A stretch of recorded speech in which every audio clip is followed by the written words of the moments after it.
Hello everyone, welcome to my channel RR classes. और आज हम लोग एक बहुत ही बेहतरीन चैप्टर जो क्लास 9th सीबीएसई के हैं, साउंड, ये आपका फिजिक्स के अकॉर्डिंग आता है। तो इसके विषय में हम लोग विस्तार पूर्वक जानेंगे। और चूँकि ये चैप्टर काफ़ी पेचीदा नहीं है, नॉट कॉम्प्लेक्स, चूँकि इसके विषय में अपने लोअर क्लासेस में पढ़ ही लिया है। साउंड, अब जो चैप्टर का नाम है साउंड, तो इससे तो आप लोग परिचित होंगे। साउंड का मतलब क्या होता है? साउंड का मतलब होता है आवाज़, ठीक है, आवाज़ है। तो इसमें फिनोमिना, ये जो फिनोमिना है वो क्लास 9th के फिजिक्स का है, साउंड। इसके बाद आप 10th में जाओगे तो 10th में देखोगे कि वहाँ पर लाइट के विषय में पढ़ना है। तो साउंड के विषय में क्या जानना है? अब साउंड की बात हो ही गई है तो आप प्रतिदिन के दैनिक जीवन में देख सकते हो बहुत तरह की आवाज़ें आपको सुनने को मिलती है। जैसे बर्ड्स के जो है चार्पिंग, यानी चिड़ियों का चहचहाना है, व्हीकल्स के आवाज़ होते हैं, मशीनों के आवाज़ होते हैं, डिफरेंट डिफरेंट साउंड्स हम लोग आपस में जो बातें करते हैं, एनिमल्स जो साउंड क्रिएट करते हैं। तो साउंड हमारे आसपास प्रतिदिन, यहाँ तक कि जब रात्रि में आप सो रहे होते हैं तो सोते समय भी आप देखोगे घड़ी की जो टिक टिक होती है ना, वहाँ भी साउंड हो रहा है। तो भाई साउंड के विषय में तो इतनी कुछ हम लोग जानते हैं। तो साउंड के बारे में पढ़ना क्या है? पढ़ना है। अगर पूछा जाए व्हाट इज साउंड, ध्वनि क्या है? साउंड का मतलब होता है ध्वनि, है ना। यही साउंड जिसके विषय में आज हम लोग पढ़ रहे हैं, ये साउंड जो है आज एक पॉल्यूशन का रूप ले रहा है। साउंड पॉल्यूशन, पहले water pollution, land pollution, air pollution, अब क्या आ गया? Sound pollution. तो भाई साउंड पॉल्यूशन जो है एक मेजर फैक्टर है हमारे इन्वायरमेंट को, जो कि अफेक्ट कर रहा है। तो उसके बारे में तो पढ़ना ही है। पहले अच्छी अच्छी बातें पढ़ लेंगे, उसके बाद इसके दुष्परिणाम पढ़ेंगे, हार्मफुल इफेक्ट पढ़ेंगे। चलिए चैप्टर को शुरू करते हैं। साउंड, तो साउंड क्या है तो डिफाइन करना होगा तो आप कहेंगे sound is a form of energy which produce sensation of hearing. Sound ऊर्जा का वह रूप है ना, फॉर्म ऑफ एनर्जी, ऊर्जा का वह रूप है, एनर्जी का वह रूप है, विच प्रोड्यूस सेंसेशन ऑफ हियरिंग, जो सुनने की अनुभूति कराता है। कहाँ पर? इन आवर ईयर्स, हमारे कानों में ऊर्जा का वह रूप जो सुनने की अनुभूति कराता है उसे हम लोग साउंड कहेंगे, ठीक है। हिंदी वाले विद्यार्थियों के लिए भी प्रॉब्लम नहीं होगी और अंग्रेजी के विद्यार्थियों के लिए भी समस्या नहीं होगी। Sound is a form of energy which produce sensation of hear in our ears. Clear हो गया? चलिए एक और डेफिनेशन को देख लिया जाए। तो sound is a form of energy, sound क्या है? एनर्जी का एक फॉर्म है, पहले भी पढ़ा है ना, विच ट्रैवल थ्रू ए मीडियम, जिसको किसी मीडियम में ट्रैवल करना होता है। वो मीडियम आपका सॉलिड हो सकता है, लिक्विड हो सकता है, गैस हो सकता है। सॉलिड, लिक्विड, गैस, किसी भी मीडियम में वह फॉर्म ऑफ एनर्जी जो कि ट्रैवल करता है और हम लोगों को सुनने की अनुभूति कराता है। देख लीजिए यहाँ पर क्या है, sound is a form of energy which travel through a medium like solid, liquid and gas in the form of wave, तरंग, वेव क्या है आगे हम लोग जानेंगे, और in the form of vibration, इससे तो आप लोग परिचित है। मोबाइल फोन यूज कर रहे हो, सेल फोन यूज कर रहे हो तो वाइब्रेशन सब तो आता ही है। Which we perceive as hearing, जिसको हम लोग हियर करते हैं, सुनते हैं। यानी ऊर्जा का वह रूप, एक रूप को तो हम लोग देखते हैं, लाइट है जिसके थ्रू देखते हैं हम लोग, है ना। Light is a form of energy which produce sensation of site, जो देखने की अनुभूति कराता है वो लाइट हो गया, जो सुनने की अनुभूति कराता है वो साउंड हो गया। चलिए प्रोडक्शन कैसे होती है भाई? साउंड की उत्पत्ति, अब हम लोग साउंड तो प्रतिदिन सुन रहे हैं, है ना, पक्षियों की चहचहाहट सुन रहे हैं, मनुष्यों के बोलने, हम लोग आपस में बातें कर रहे हैं, व्हीकल्स की आवाज़ आ रही है, आपके स्कूल में जो बेल बज रहा है उसकी आवाज़ आ रही है। तो साउंड प्रोड्यूस कैसे होता है, क्या कारण है साउंड निकलने का? तो आप देखोगे यहाँ पर प्रोडक्शन में क्या कहा जा रहा है, व्हेन एन ऑब्जेक्ट और बॉडी, जब किसी ऑब्जेक्ट या बॉडी को स्ट्राइक किया जाता है, ठोका जाता है, पीटा जाता है, देन इट वाइब्रेट, और ये क्या करता है, वाइब्रेट करता है, और वाइब्रेशन से ही तो साउंड प्रोड्यूस होता है। जैसे मान लीजिए एक गिटार हमने लिया है ना, और गिटार के वायर को, तार को छेड़ दिया, उसको छेड़ दिया, मूव करा दिया, अब वो वाइब्रेशन करने लगा। जैसे ही वाइब्रेट करेगा तो उससे साउंड प्रोड्यूस हो रहा है ना। आपके साइकिल में जो बेल लगा हुआ है, आप उसको जैसे ही दबाते हो, बेल में जो बटन होता है जैसे ही दबाते हो, वाइब्रेशन स्टार्ट, वाइब्रेशन होने से साउंड होता है। इवन यहाँ पर नोट में लिखा है कि in human being produce sound produce due to the vibration of vocal cord, sound box या लैरिक्स। यहाँ पर है ना, यहाँ पर अपनी उंगली रख कर देखें, जब आप बात कर रहे हैं, जब हम लोग बोल रहे हैं, तब यहाँ पर फिंगर रखें और फिंगर रख कर देखें कि जब आप बोल रहे हो तो यहाँ वाइब्रेशन का फीलिंग हो रहा है क्या, अनुभव हो रहा है आपको? तो बिल्कुल होगा। आप देखोगे जैसे ही फिंगर रखोगे तो यहाँ पर एक वाइब्रेशन हो रहा है। It is clear that vibration produce sound. किसी भी चीज़ में जब हम लोग स्ट्राइक करेंगे, ठोकेंगे, पीटेंगे, है ना, मूव कराएंगे, तो वाइब्रेशन होगा। वाइब्रेशन होने से साउंड प्रोड्यूस होता। एक एग्जाम्पल और ले लीजिए, एक एग्जाम्पल और। जब आप बेल को दबाते हो, साइकिल की घंटी हो या स्कूल की घंटी, एक बार आपने उसको स्ट्राइक कर दिया, अब स्ट्राइक करके उसके ऊपर हाथ ऐसे रख दीजिए, उस बेल के ऊपर ऐसे रख दीजिए, देखिएगा साउंड बंद। क्यों? वाइब्रेशन रुक गया। अगर वाइब्रेट होते रहता तो साउंड प्रोड्यूस होते रहता, है ना। जब आपके घर में मॉस्किटोज आप प्रतिदिन देखते होंगे, जब मॉस्किटो आता है तो कान के पास क्या होता है, जब कान के पास, हमारी ईयर्स के पास वो उड़ कर आता है तो उसकी जो पंख फड़फड़ाती है, मतलब वाइब्रेशन होता है, उससे साउंड हम लोगों को सुनाई देता है, स्रू करके सुनाई दे रहा है ना। तो साउंड का कारण क्या है? तो वाइब्रेशन। ठीक है, चलिए इस एग्जाम्पल में एक यहाँ पर हम लोग समझेंगे कि आप स्पीकर है, आप नॉर्मली देखते ही है अपने घर में या आसपास कहीं भी, और ये क्या है भाई, ये क्या है, इसको लिखा गया है, इसको कॉम्प्रेसर, इसको रेयरफेक्शन। कॉम्प्रेसर, रेयरफेक्शन है क्या? देखिए, अभी मैंने कहा जब साउंड प्रोड्यूस होता है तो वाइब्रेशन के कारण होता है, तो भाई वाइब्रेशन के कारण साउंड प्रोड्यूस हो गया, कि उस बेल में, उस घंटी में वाइब्रेशन हुआ, साउंड प्रोड्यूस हुआ। अब साउंड प्रोड्यूस हुआ तो हमारे कानों तक तो आएगा ना। कान तक आने के लिए उसके पास 3 मीडियम है, या तो वो सॉलिड में आए, लिक्विड में आए, गैस में आए। इसको कहते हैं प्रोपेगेशन ऑफ साउंड। तो प्रोपेगेट जब साउंड करता है तो हमारे आसपास क्या होता है, एयर के पार्टिकल। एयर के कौन कौन से कॉन्स्टिट्यूएंट हैं, कौन कौन से अवयव हैं? हवा में मॉइस्चर है, हवा में डस्ट पार्टिकल है, हवा में डिफरेंट डिफरेंट गैसेस है ना। तो ये पार्टिकल्स जो है वही तो वाइब्रेट करेंगे। जब साउंड इस स्पीकर से निकला तो हमारे आसपास का हवा जो था, हमारे आसपास का हवा के पार्टिकल जो थे वो क्या हुए, वाइब्रेट किए। अब वाइब्रेट करने से वो क्या हो रहे हैं, एक जगह से दूसरे जगह, जैसे यहाँ और कुछ यहाँ चले गए, यहाँ आ जा रहे हैं पार्टिकल्स, यहाँ चले जा रहे हैं। वाइब्रेशन से क्या हो रहा है, वो मूव कर रहा है, टू एंड फ्रो, आगे पीछे, है ना, आगे पीछे मूव कर रहा है। तो यहाँ सारे पार्टिकल्स थे, अब वो वाइब्रेट करके आगे निकल गए तो खाली हो गया। फिर आगे वाला पार्टिकल क्या हुआ, वहाँ पर आप देखोगे फिर घना, ये पार्टिकल्स यहाँ पर बहुत सारे, यहाँ थोड़े से, बहुत सारे थोड़े से, तो जहाँ बहुत सारे हैं उसको हम लोग कहेंगे कॉम्प्रेसर। आगे हम लोग पढ़ेंगे इसके विषय में। मतलब यहाँ समझना है कॉम्प्रेसर क्या है। तो भाई कॉम्प्रेशन क्या होते हैं, तो कॉम्प्रेशन होते हैं जहाँ पर पार्टिकल्स की संख्या अधिक होगी वो कॉम्प्रेशन, जहाँ पर पार्टिकल्स की संख्या कम होगी वो रेयरफेक्शन। तो कॉम्प्रेशन रेयरफेक्शन क्यों बना भाई, जब यहाँ के सारे, मान लीजिए यहाँ पर सारे पार्टिकल थे, अब जैसे ही ये वाइब्रेट हुए तो वाइब्रेट होके यहाँ चले गए ना, तो यहाँ पर जो पार्टिकल्स बचेंगे वो थोड़ी मोड़े बचेंगे, हल्के बचेंगे। तो जहां अधिक हो गया कॉम्प्रेशन और जहां कम बचा वो रेयरफेक्शन, है ना।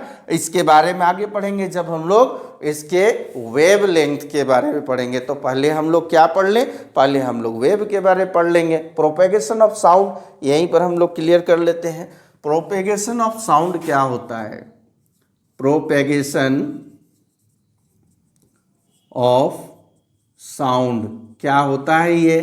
तो इसका मतलब होता है ट्रैवल कर लेना। प्रोपेगेशन का मतलब होता है ट्रैवल करने ना, ये साउंड ट्रैवल करता है। और साउंड जो है ट्रैवल करता है, इसके लिए मीडियम चाहिए। डेफिनेशन में हमने दे दिया है कि sound is a form of energy which travel through a medium, perhaps the medium will be solid, liquid और गैस, है ना।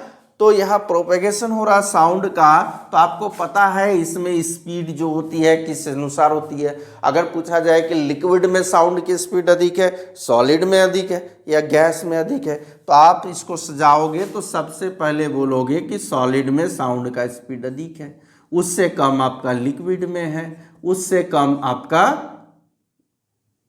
गैस में है। ठीक है, यानी हवा में साउंड का स्पीड कम होता है, गैसेस में हवा का स्पीड कम होता है। और वैक्यूम हो तो वैक्यूम का मतलब कुछ नहीं है, ना सॉलिड है ना लिक्विड है ना गैस है, कुछ भी नहीं है, वैक्यूम है। तो वैक्यूम है तो भाई साउंड वहाँ पर कभी भी प्रोपेगेट नहीं होगा, ट्रैवल नहीं होगा, क्योंकि मैंने पहले ही बता दिया कि साउंड को प्रोपेगेट होने के लिए मीडियम चाहिए, और मीडियम नहीं होगा तो प्रोपेगेट, बट लाइट के लिए नहीं चाहिए। अब लाइट देख लीजिए ना, लाइट कहाँ पर है, तो कहाँ से आता है, और हमारे एयर के पार्टिकल कहाँ पर है? एयर के पार्टिकल हमारे अर्थ से कुछ किलोमीटर ऊपर तक है, एयर है ना मौजूद, तो स्वाभाविक है कि लाइट आ तो जा रहा है। अब सन, स्टार्स, मून कहाँ कहाँ कितनी दूरी पर है, वहाँ से लाइट तो हमारी धरती तक आ रही है ना। लेकिन हमारे एयर का जो एटमॉस्फेयर है और जो सन है उसके बीच में तो गैप है, वैक्यूम है, कुछ नहीं है, कोई पार्टिकल नहीं। इट मीन्स क्या है कि लाइट को ट्रैवल करने के लिए किसी भी मीडियम की ज़रूरत नहीं होगी, वो बिना मीडियम का भी ट्रैवल कर सकता है, लेकिन साउंड को ट्रैवल करने के लिए मीडियम चाहिए होगा। ठीक है, क्लियर हो गया। चलिए हम लोग वेव को देखते हैं नेक्स्ट स्लाइड में। इस स्लाइड में देखिएगा कि वेव, ये वेव क्या है भाई? वेव का मतलब क्या होता है? तो वेव का मतलब तरंग। वेव मतलब क्या होता है? तरंग। फिर भी नहीं पता चल रहा है सर तरंग का मतलब क्या होता है, वेव का मतलब क्या होता है? नाम तो सुना सुना है, कई बार सुना है वेव, है ना। विंड का वेव हो या वाटर का वेव हो, सुना है।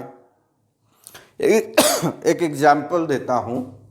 जैसे आपने नोटिस किया होगा कि यदि कोई एक पॉन्ड है, पॉन्ड का इसलिए एग्जाम्पल लिया जा रहा है कि उसमें पानी जो है ना वो स्टेबल होता है, वाटर स्टेबल होता है, ठहरा हुआ पानी। चाहे कुएं का लीजिए या पॉन्ड, पॉन्ड अच्छा है कि उसमें हम लोग देख सकते हैं, नोटिस कर सकते हैं। तो पॉन्ड में जब पानी स्टेबल है, ठहरा हुआ होगा ना, तो एक छोटा सा कंकर, एक छोटा सा स्टोन उठाकर आप क्या कीजिएगा, बीच में कोशिश कीजिए कहीं भी फेंकने का। आप देखोगे कि एक रिपल्स बनता हुआ देखिएगा, इस तरह रिपल्स लगेगा कि पानी जो है जहाँ हमने कंकड़ मारा था वहाँ से वो क्या हो रहा है, फैल रहा है, पानी जा रहा है, वाटर जो है फैल रहा है। क्या एक्चुअली वाटर चला जाता है? जो पानी यहाँ पर है ये इस ओर बढ़ता दिख रहा है, इस ओर बढ़ता दिख रहा है, क्या एक्चुअली में ऐसा होता है? ये क्या बने, ये रिपल्स हुए, रिपल्स। ठीक है, पॉन्ड में जब कंकड़ फेंका गया तो आप नोटिस करोगे, देखोगे हमेशा कि जैसे ही यहाँ पर स्टोन गिरा, यहाँ पर क्या हुआ, इसके राउंड माने कॉन्सेंट्रिक सर्कल के रूप में इसके राउंड में रिपल्स बढ़ने लगे। वहीं से शुरुआत होगा और दूर तक चला जाएगा। तो भाई क्या हुआ यहाँ से? क्या वाटर के मॉलिक्यूल, वाटर के पार्टिकल्स आगे चले गए, किनारे चले गए? अगर आगे चले गए तो यहाँ तो खाली हो जाना चाहिए था, इस जगह तो पानी होना नहीं चाहिए था। लेकिन कुछ समय के बाद जैसे ही ये फैल रहा तो इस जगह पर आप शांत देखोगे, यानी वाटर दिख रहा है। तो यहाँ पर क्या हुआ, अब वेव समझेंगे। पानी तो स्थिर था, स्टेबल था, जैसे ही कंकड़ फेंका, इसको क्या किया हमने, डिस्टर्ब किया। ये शांत बैठा हुआ था, ये शांत था, चुपचाप था। जैसे ही इसमें स्टोन फेंका वो क्या हुआ, डिस्टर्ब हुआ। जैसे किसी कोई व्यक्ति शांत बैठा हुआ है, चुपचाप बैठा हुआ है, आप जाके उसको छेड़ोगे, है ना, ठोकोगे, पीटोगे, तो वहाँ क्या होगा, वो डिस्टर्ब होगा, है ना। तो यहाँ पर ये डिस्टर्ब हुआ, ये जो डिस्टर्बेंस हुआ इसी डिस्टरबेंस को हम लोग क्या कहेंगे, वेव कहेंगे। ठीक है, इस डिस्टरबेंस को क्या कहेंगे, वेव कहेंगे। तो ए वेव इज ए डिस्टरबेंस, देखिए लिखा है ना, वेव क्या है, एक डिस्टरबेंस है, एक डिस्टरबेंस है। वो डिस्टरबेंस आगे बढ़ रहा है, that travel through a medium, medium है ना वहाँ वाटर के पार्टिकल, क्या करता है, ये ट्रांसफर करता है एनर्जी को from one place to another place. भाई ये कहाँ से आ गया, ये कहाँ से आ गया, एनर्जी, एनर्जी तो होगी ना, जब हमने स्टोन पर तो हमने फोर्स लगाया, स्टोन पर फोर्स लगाया, मस्कुलर फोर्स लगाया, हमने फेंका तो वहाँ पर काइनेटिक एनर्जी आ गई। अब वो एनर्जी जो ऐसे इस पर लगा, जैसे ही उस पार्टिकल से टकराएगा, वाटर के पार्टिकल से, तो उसको भी एनर्जेटिक बना देगा, उसके पार्टिकल्स को एनर्जेटिक बना देगा। तो ये एनर्जी क्या हुआ, ट्रांसफर हो रहा, धीरे धीरे ट्रांसफर हो रहा, एक पार्टिकल से दूसरे में, दूसरे से तीसरे में। आपने देखा कि किस प्रकार वेव्स क्या करता है, तो वेव्स ट्रैवल करता है थ्रू ए मीडियम, और ये काम क्या करता है, एनर्जी को ट्रांसफर करता है एक जगह से दूसरे जगह। और यहाँ मेन फैक्टर है कि विदाउट परमानेंट डिस्प्लेसिंग मैटर, उस मैटर को परमानेंटली डिस्प्लेस नहीं करता है। यदि मान लीजिए हमने यहाँ पर क्या किया, एक पेंडुलम लगा दिया, एक पेंडुलम, ठीक है, पेंडुलम या जो स्विंग होता है झूला, वो भी तो पेंडुलम की तरह है। अब इस पेंडुलम को हमने इधर मूव कर दिया, तो ये मूव करने के बाद क्या होगा, ये वापस आएगा, और वापस आएगा तो पुनः इधर जाएगा, और इधर जाएगा तो फिर पुनः इधर आएगा। माने एक समय आएगा कि ये अपने मेन पोजीशन पर आकर खड़ा हो जाएगा जहां पर था, यानी इसकी डिस्प्लेसमेंट हुई, वो टेम्पोररी हुई, कुछ समय के लिए हुई। हमने धक्का दिया, वो गया, फिर इधर आया, फिर इधर गया, फिर इधर आया, इधर गया, और एट लास्ट वो क्या होगा, फाइनली अपने मेन पोजीशन पर जहां था वहीं वो चला जाता है। ठीक है, तो साउंड वाले में भी हम लोग पढ़ेंगे। अब इसमें हुआ क्या, यदि एक पार्टिकल्स की बात करेंगे तो जैसे ही इस पर फोर्स लगा, तो ये फोर्स लगा तो इधर चला गया। ठीक है, वाइब्रेशन में क्या हो रहा है, पार्टिकल्स ऐसे ऐसे ऐसे हिल रहे ना, या तो अप डाउन होगा, है ना, ऊपर नीचे होगा, या आगे पीछे होगा। तो ये आगे की ओर बढ़ गया और पुनः फिर पीछे की ओर आ गया, फिर इधर भी चला गया और पुनः फिर पीछे की ओर आ गया। पार्टिकल्स ऐसे ही होते हैं। क्या पार्टिकल्स अपने जगह से गए परमानेंटली? नहीं, परमानेंटली नहीं गए, टेम्पोररी गए और अपने जगह पर आकर बैठ गए। बट हमको जाते हुए दिखता है कि वाटर जो रिपल्स है वो आगे बढ़ रहे हैं। एक प्रैक्टिकल एग्जाम्पल बता रहा हूं। आप क्या कीजिएगा, एक खूंटी से एक रस्सी को आप बांध दीजिए। ठीक है, एक खूंटी से, यहाँ पर हमने एक खूंटी से बांध दिया। अब इसके एक छोर को, जैसे ही रस्सी को एक छोर को आप ऐसे उठाओगे, है ना, एक छोर तो बंधा हुआ है, एक छोर को आप कैसे ऐसे उठाओगे तो रस्सी कुछ ऐसे दिखेगी, ऐसे। तो आप देखिएगा वहां पर लगेगा कि वो रस्सी आगे की ओर बढ़ रहा है, वो रस्सी आगे की ओर बढ़ रहा है, लेकिन वो मैटर एक्चुअली आगे की ओर नहीं बढ़ता है, आगे नहीं बढ़ता। पार्टिकल्स क्या हुआ, अप डाउन या फिर आगे पीछे वाइब्रेट करता है, उसके पार्टिकल्स माने वाइब्रेट करता है। ठीक है, ये पार्ट जो है, ये रस्सी का ये जो पार्ट है यहाँ पर है, और जब ये स्टेबल हो जाएगा फिर से यहीं पर आ जाएगा, ये आगे नहीं जाएगा। रस्सी जो है आपने ऐसे हिलाया, मूव कराया, तो ये केवल लगेगा कि आगे जा रहा है, इस तरह आगे जा रहा है, जैसे लहरें जाती है आगे जा रहा है, बट जाता नहीं है, वो उसके पार्टिकल्स मूव कर रहे होते हैं।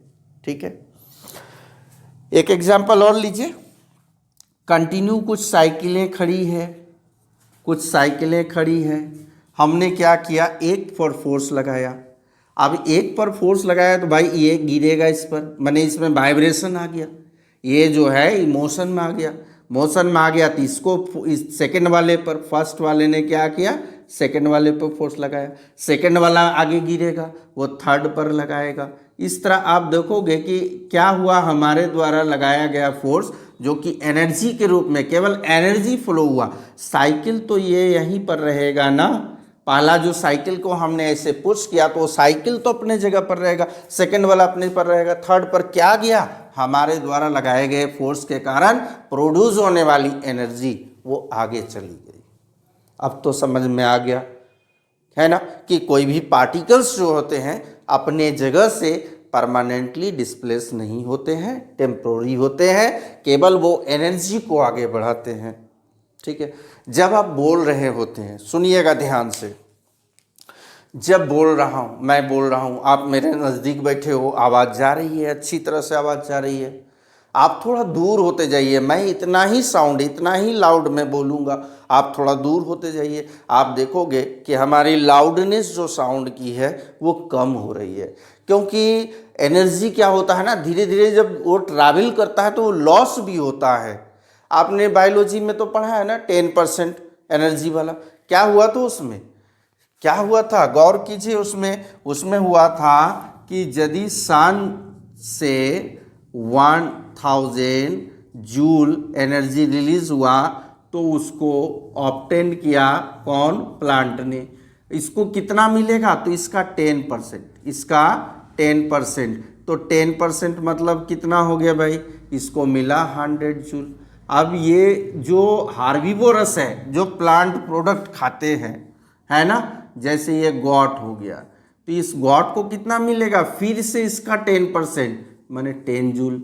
फिर इस गॉट को मान लीजिए लॉयन ने खा लिया, तो लॉयन को फिर ये 10 जूल का 10% मिलेगा, मतलब 1 जूल। ये एनर्जी लॉस हो रहा है कि नहीं, तो उसी तरह एनर्जी लॉस होते जाएगा।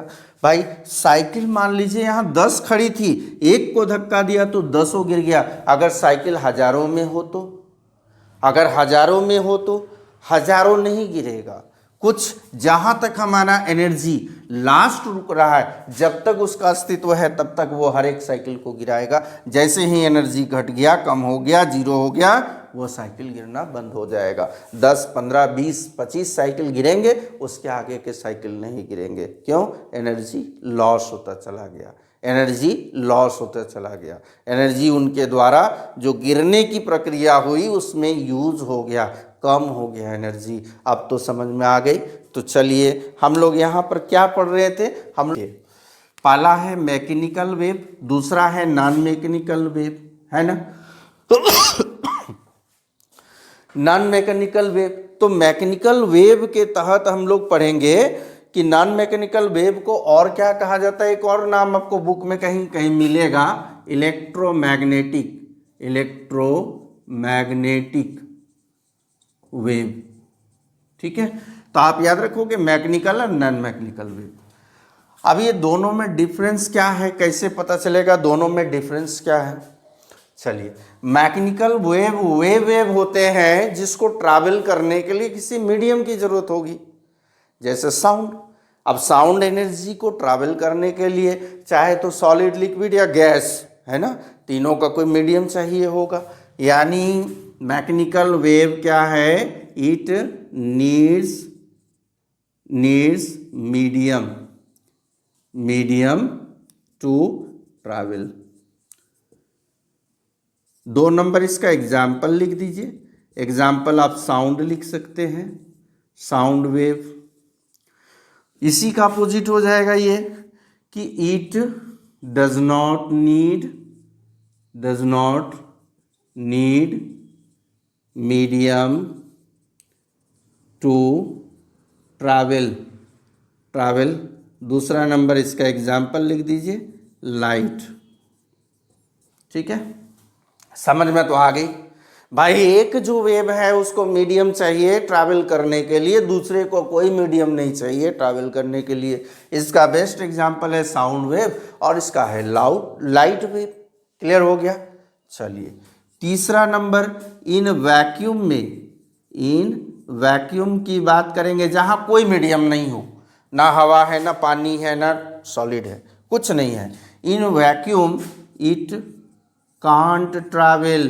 भाई कहाँ से ट्रैवल करेगा, कोई मीडियम है, इसको तो पहले ही मैंने कह दिया कि इसको मीडियम की ज़रूरत है। वैक्यूम में कहाँ से ट्रैवल करेगा, और यहाँ पर अगर बात करेंगे it can travel in vacuum. Vacuum clear हो गया, समझ में आ गई। मैकेनिकल वेव वे वेव होते हैं जिसको किसी मीडियम की ज़रूरत होती है ट्रैवल करने के लिए, और नॉन मैकेनिकल वेव होती है जिसको कोई भी मीडियम नहीं चाहिए ट्रैवल करने के लिए, वो बिना मीडियम का बिंदास जाएगा। ठीक है, अब है बात कि क्या हम लोगों को दोनों पढ़नी है। फिलहाल तो इसको नहीं पढ़नी है नॉन मैकेनिकल, हम लोग मैकेनिकल वेव साउंड के बारे पढ़ रहे हैं, है ना। तो मैकेनिकल वेव, अब मैकेनिकल वेव दो तरह के होते हैं। एक होता है आपका लॉन्गिट्यूडनल वेव, और दूसरा होता है ट्रांसवर्सल वेव। मैकेनिकल वेव यानी दोनों ही, चाहे लॉन्गिट्यूडनल हो या ट्रांसवर्सल वेव हो, दोनों को तो मीडियम चाहिए क्योंकि ये मैकेनिकल वेव के तहत आ रहा है ना।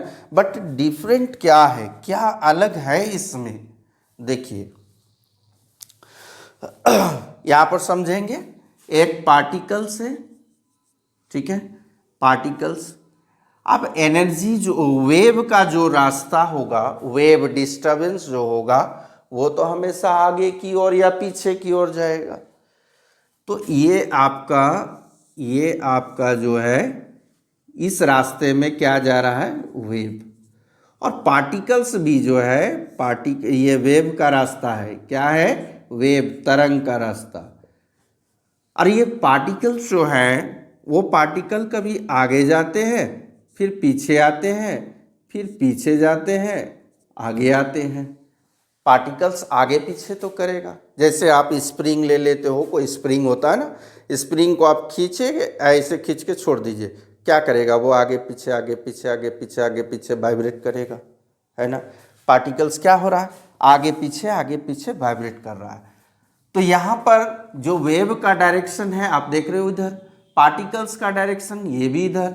यदि हम लोग कहेंगे वैसे मैकेनिकल वेव जिसमें पार्टिकल के डायरेक्शन वेव के डायरेक्शन की ओर होगा, समझ में आ रही है तो क्या बोल रहा हूँ, जिसमें पार्टिकल का डायरेक्शन वेव के डायरेक्शन की ओर आएगा तो हम लोग क्या कहेंगे, लॉन्गिट्यूडनल वेव। यानी साउंड क्या है भाई, लॉन्गिट्यूडनल वेव। साउंड क्या है, मैकेनिकल वेव। मैकेनिकल में किस टाइप में, लॉन्गिट्यूडनल है।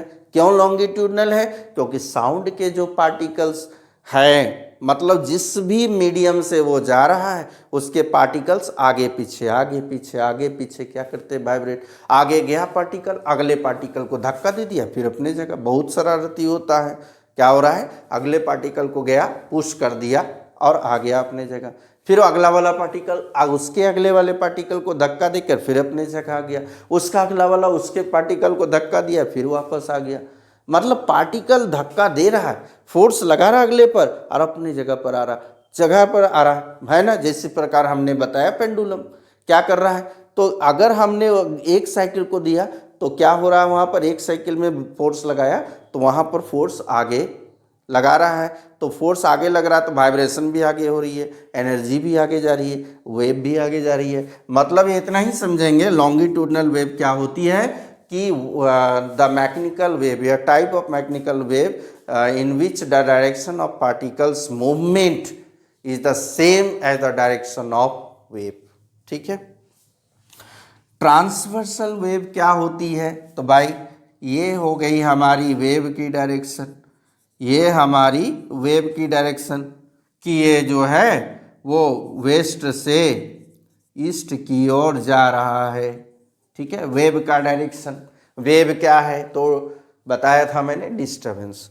तो वेव की डायरेक्शन ईस्ट से वेस्ट की ओर जा रहा है। बट पार्टिकल कैसे है ना, तो पार्टिकल अप माने ऊपर जा रहा है, पार्टिकल ऊपर गया और ऊपर से फिर नीचे आया, फिर नीचे गया, फिर ऊपर आया, तो माने ये क्या हो रहा, ऊपर नीचे, है ना। आप देखोगे कि ये जो पार्टिकल्स का डायरेक्शन है वो वेव का डायरेक्शन का क्या है, परपेंडिकुलर है। वेव के डायरेक्शन का परपेंडिकुलर है, माने वेव आगे जा रहा, सीधा जा रहा, और पार्टिकल्स ऊपर नीचे नाच रहे हैं, ऊपर नीचे वाइब्रेट कर रहे हैं, है ना। तो ऊपर नीचे पार्टिकल्स वाइब्रेट कर रहे हैं और वेव आगे जा रहा, ऊपर नीचे कर रहे हैं, वेव आगे जा रहा है, यानी एनर्जी आगे बढ़ रही है, पार्टिकल्स ऊपर नीचे वाइब्रेट कर रहा है। क्लियर हो गई दोनों। Longitudinal wave, the direction of particles movement is the same as the direction of wave.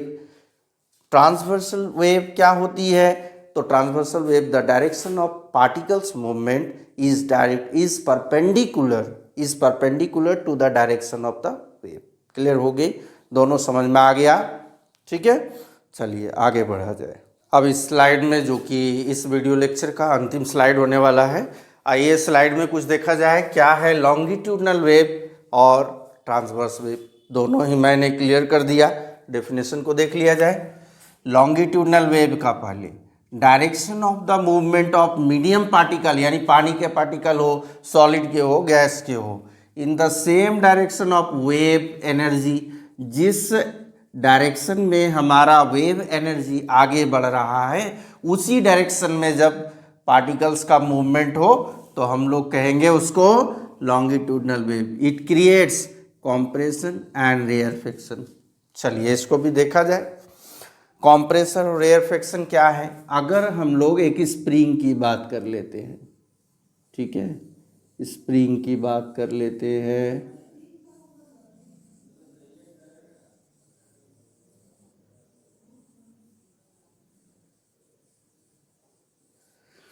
ध्यान से देखेंगे आप।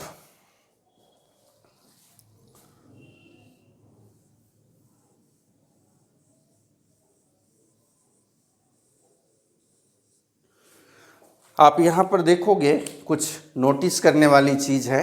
अगर स्प्रिंग कुछ इस तरह दिख रहा है ना, स्प्रिंग कुछ इस तरह दिख रहा है, कि इस पोजीशन में यहाँ पर देखेंगे कि स्प्रिंग के जो वायर है काफ़ी क्लोज है, सटे सटे हैं।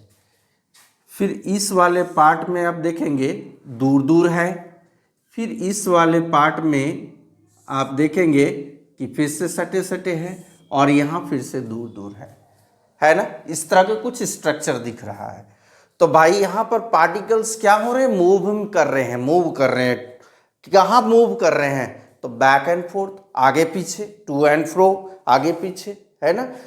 कुछ पार्टिकल्स इधर चले जा रहे हैं, कुछ इधर जा रहे हैं, ऐसे मूवमेंट हो रही है। तो जिस जगह पर पार्टिकल्स आकर जमा हो गए, अधिक संख्या में क्राउड हो गया, इस वाले भाग को हम लोग क्या कहेंगे, कॉम्प्रेशन। क्या कहेंगे, कॉम्प्रेशन, ठीक है। और जहां पर पार्टिकल्स दूर दूर हैं, उसको क्या कहेंगे, रेयरफेक्शन। क्या कहेंगे, रेयरफेक्शन। फिर ये हो गया आपका कॉम्प्रेशन, ये हो गया रेयरफेक्शन। समझ में आ गई। आगे इस फिनोमिना को लेकर चलेंगे कि क्या है, फिर भी बता देता हूं, आगे सहूलियत होगी आप लोगों को। देखिए, अगर हम लोग बात करेंगे एक कंप्रेसर से दूसरे कंप्रेशन की, एक कंप्रेशन से दूसरे कंप्रेशन के बीच के डिस्टेंस को, तो इसको हम लोग कहेंगे वेवलेंथ। आगे पढ़ेंगे नेक्स्ट वीडियो लेक्चर में। और एक रेयरफेक्शन से दूसरे रेयरफेक्शन की डिस्टेंस को वेवलेंथ बोलेंगे, वेवलेंथ, ठीक है। तो कंप्रेसर और रेयरफेक्शन समझ में आ गया। कंप्रेसर जहां क्राउडेड है, और रेयरफेक्शन जहां पर दूर दूर पार्टिकल्स हो। चलिए, transverse wave, direction of the movement of medium particle is perpendicular to the direction of wave energy. मैंने पहले ही बताया था, वेव एनर्जी अगर सीधा जा रहा है, टू एंड फ्रो, आगे की ओर बढ़ रहा है, तो वहाँ पार्टिकल्स का डायरेक्शन क्या होगा, up down up down up down, ऊपर ऊपर होगा, है ना, ऊपर नीचे होगा। तो यहाँ पर ये क्रिएट करेगा क्या, क्रेस्ट एंड ट्रॉव। देखा जाए रस्सी वाले में इस तरह था, रस्सी वाले में, तो ये वाले भाग को हम लोग कहेंगे क्रेस्ट, और डाउन वाले भाग को ट्रॉव। क्रेस्ट, ट्रॉव।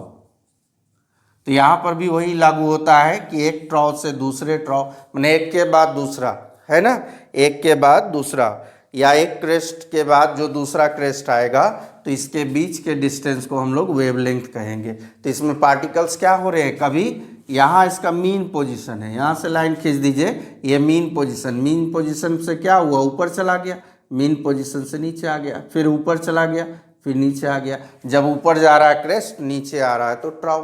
तो यहाँ पर जो पार्टिकल्स का मूवमेंट हो रहा है अप डाउन में, वहाँ क्रेस्ट ट्राउ बन रहा है, और जहाँ आपका बैक एंड फोर्थ में मूवमेंट हो रहा है वहाँ कॉम्प्रेशन और रेयर फ्रिक्शन बन रहा है। तो ये आपके जो है, यहाँ तक आपका वेब से रिलेटेड जो भी है आगे हम लोग पढ़ेंगे नेक्स्ट वीडियो लेक्चर में। और ये टॉपिक जो भी अभी हमने बताया तो उसे आप लोग क्लियर कर लेंगे। आप थोड़े से कीवर्ड्स जैसे साउंड से रिलेटेड या साउंड वेव से रिलेटेड कीवर्ड्स वगैरह जो है नेक्स्ट वीडियो लेक्चर में देखेंगे। तो wait for the next video lecture. Thank you very much.